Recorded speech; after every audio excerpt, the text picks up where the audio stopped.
Hi lovelies, my name is Olivia and welcome back again to the channel. Thank you so much for your massive support. I really appreciate you. So guys, a white woman came to the internet to open her mouth and say that Donald Trump is saving black people. This is hilarious guys because these conservative people love to push this kind of stories out there while ignoring the bigger picture. Black communities, honey, don't need a savior in the form of politician, especially not Trump, who has a long track record of racist comments and policies that hurt minorities. So you coming out to say Trump is saving black people is very dismissive because it takes away, the real struggles black people face every single day. The systemic racism, inequality, lack of resources, and all that, and reducing it to a political talking point. It is dangerous, okay? Because we are here painting Trump as his hero. Okay, when we all know that policies under his administration did very little to address structural racism. What black communities need is empowerment, justice, reform, and equality, not to be used as prompts in political rhetoric. So let's watch this video together, and please don't forget to, give this video a thumbs up, drop your thoughts in the comment section, and support the channel by subscribing to the channel. Donald Trump is saving lives by using the Coast Guard or the National Guard to save black people. Black people are killing black people, okay? And this government... This is why it happens, people. So this lady stopped because she's upset that we're flying upside down flags. She said, why are you flying upside down flags? We told her that this country's in distress because we have a military occupation and that we are military veterans protesting this military occupation. And here's how the conversation went. I get that you're a Donald Trump supporter, but the Posse Comitatus Act says that the United States military cannot be used in domestic law enforcement. When did you serve? The Posse Comitatus Act says that the United States military cannot be used in domestic law enforcement purposes. I'm not surprised that you don't know.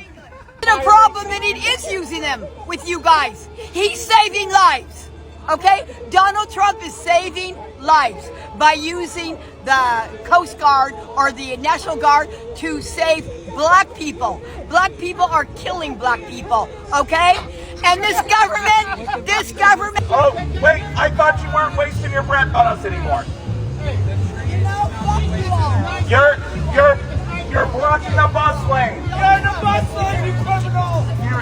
You're blocking the bus lane. Why are you still here? If you're not wasting your breath on me, why are you still here? Why are you? If you're not wasting your breath on me, why are you still here? Goodbye. Goodbye. Because I'm about to piss you white people off, especially you white bitches. Bring your ass down because you on the fucking docket today. This is how I'm going to end my shit on y'all. Because you know what? White people in general, but white women in particular, y'all are exactly the reason why the fuck we are where we are right now. Because men lie, women lie, but numbers don't. And you bitches are the same one. You liberal white bitches are the same ones. Oh, I'd vote for Obama for a third term. You say shit like that because you knew it was never a possibility. And it just sounds good to say. But you saying blue bracelet ass bitches, all white women, but it's always white women. Y'all the same ones that said you voted for Kamala Harris when you in mixed company, especially around black women, but you still went in that fucking voting booth and voted for Donald Trump because your privilege was more important. Because I don't give a fuck what any of y'all say. White women, y'all birthed the fucking patriarchy. Y'all could have ended this shit a long fucking time ago. And while y'all might not be Native Americans, y'all are native members of the Please Save a Whole tribe. And it's time for you bitches to get the fuck up off the reservation because we're tired. You always want somebody to come to your motherfucking rescue, come to your fucking aid. But you can't come to nobody else's. You're the reason you give birth to these fucking Klan members. You give birth to these mass shooters, to these serial killers, to these fucking school shooters. Pedophiles, all of that. Y'all do it. They don't give a fuck what side of the aisle you want. Y'all give birth to this shit. Y'all could have been ended the patriarchy a long time ago, but you benefit from it. Because as long as a white man can tell you what to do, that means you as a white woman can tell everybody else what to do, especially black women. And that's what the fuck this is about. Your white privilege is the only perk of the fucking patriarchy, and you bitches are gonna hold on to that shit by any means motherfucking necessary. And that's why you went in that booth as a fucking collective, not individually. So don't come in my fucking comments telling me, oh, I voted for Kamala Harris. Bitch, I didn't bake a Kamala cookie. So save your fucking milk. MAGA, original fucking recipe versus blue MAGA, you bitches. Want more Judge Knick-Knack? Watch the full episode exclusively on YouTube at Knick-Knack23. Be sure to like, comment, share, and subscribe. So y'all voted red and now you're broke, mad, and confused. So let's talk about it. The young people who voted for Trump and the Republican movement, they are already regretting their vote. And I'm not even going to pretend to be surprised because I knew it would happen. And y'all got to understand, it's because this is always the play. See, a lot of young people didn't have the tools to really critically think about the impacts of what Trump's policies would have on their lives. And you know why? Because the American education system was never built for you to think critically. It was built to keep you just smart enough to pass a test, but not smart enough to question power. So when the propaganda machine started pumping, most of y'all didn't even know how to check that stuff to know what was factual and what was a lie. You didn't even know how to look past the shiny slogans, the memes, the TikToks, and actually ask real questions like, how does this policy impact me? My rent, my student loan, my future. And now here you are, under this Trump-led regime, finding out the hard way that Republicans do not have your back. That same party that you thought was about freedom is deciding the books you can read now, what rights you have, and whether you can even afford to survive. And look, I get it. When you're young, it feels like political policies and government and all that stuff, it feels like it's just background noise. You think it's something for old people to just argue about, but you see, it is not just noise. It's your life, boo.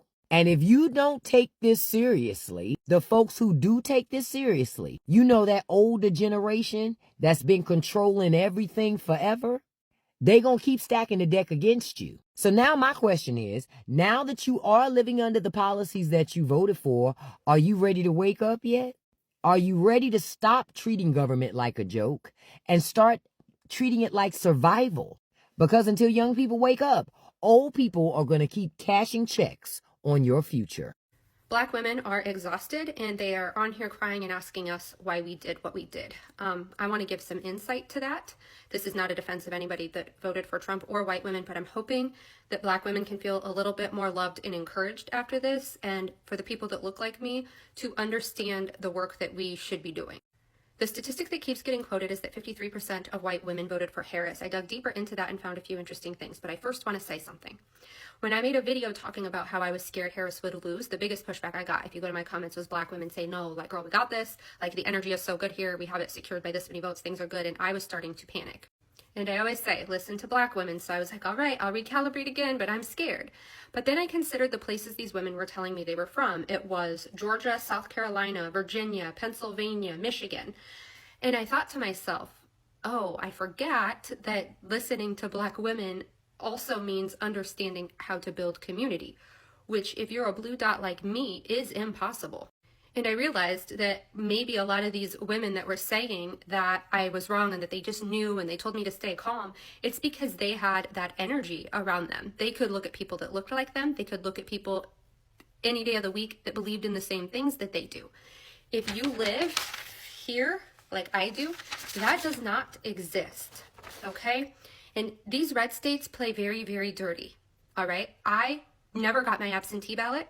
The first time I went to early vote, the machines were down.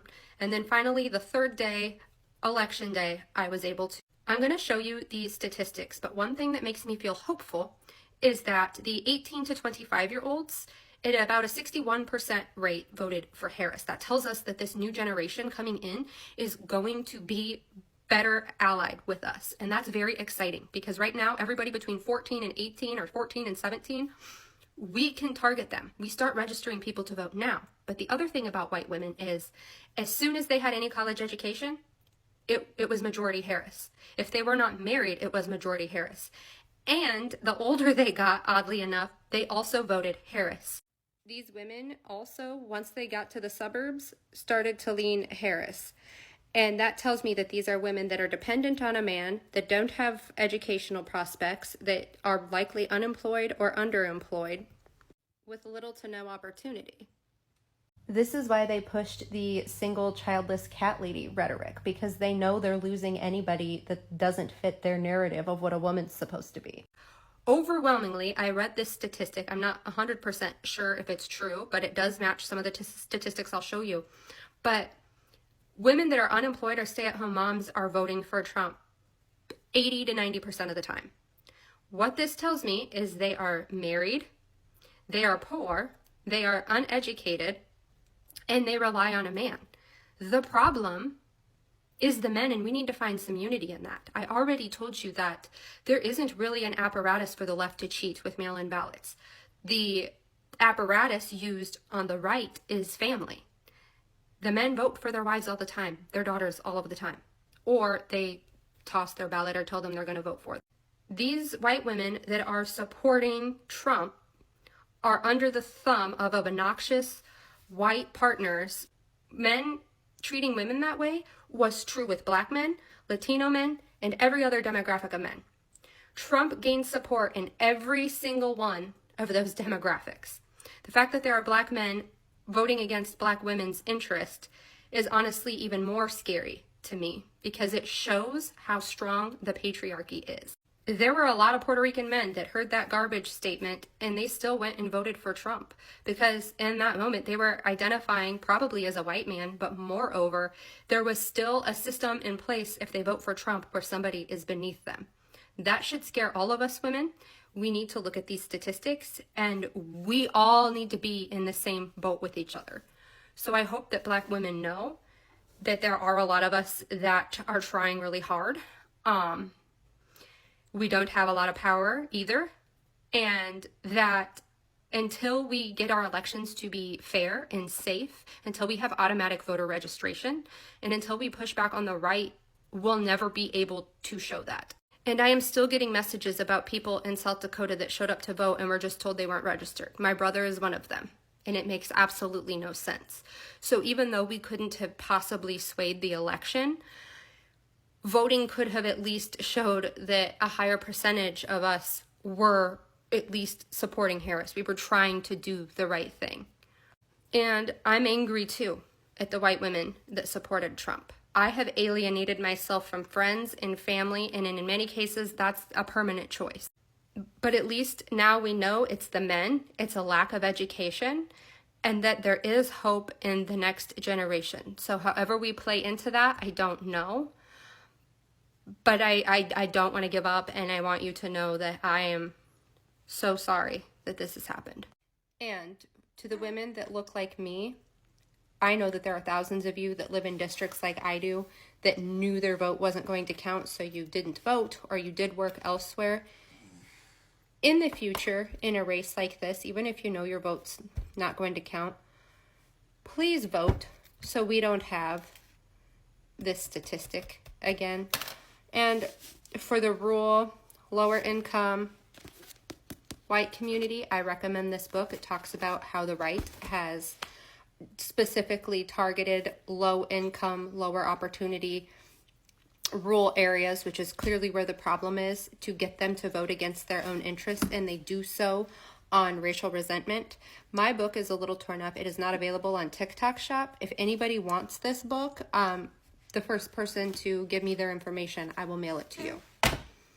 I did read the introduction to that on the sub side, but I do also have a video coming out because, as I've mentioned before, November and December is going to be very, very focused on racial resentment in the Midwest and what it's costing the country and how it's ruining lives. So a lot of people are shocked, confused as to why a majority of white women would vote for Trump. You know, why would they cut off their nose to spite their face? Hello, they are white women. That's like their thing, okay? These white women are so right-wing that they believe that their whiteness will comfort, will shield them from their womanhood. White womanhood is presented as the ideal version of being a woman. And as Judith Butler says, there is kind of validation that you get from performing gender correctly. And these white women adore that. They're addicted to it. It's a feeling that just, it fills them with so much joy. So when patriarchy becomes more stricter, like we have seen in the USA, with the repeal of abortion rights, they lean further into patriarchy. Combine that with the economic conditions as well, unemployment, things being too expensive, women saying that they don't want to work because I'm just a girl. I just don't want to work because I'm just a girl. You're going to see more people leaning to right-wing ideologies. These women believe themselves exceptional. They are constantly chasing this ideal womanhood of being the perfect woman, which is obviously a fantasy because men will always move the goalpost, and until you are no longer really a person. That, alongside with white women not seeing women of colour as real women or allies or anyone that they could side with because they can't really empathise with them because they're so blooming racist. Like, just so racist that it'll shield them from any solidarity with other women. So yeah, that's why loads and loads of white women voted for Trump from a feminist perspective.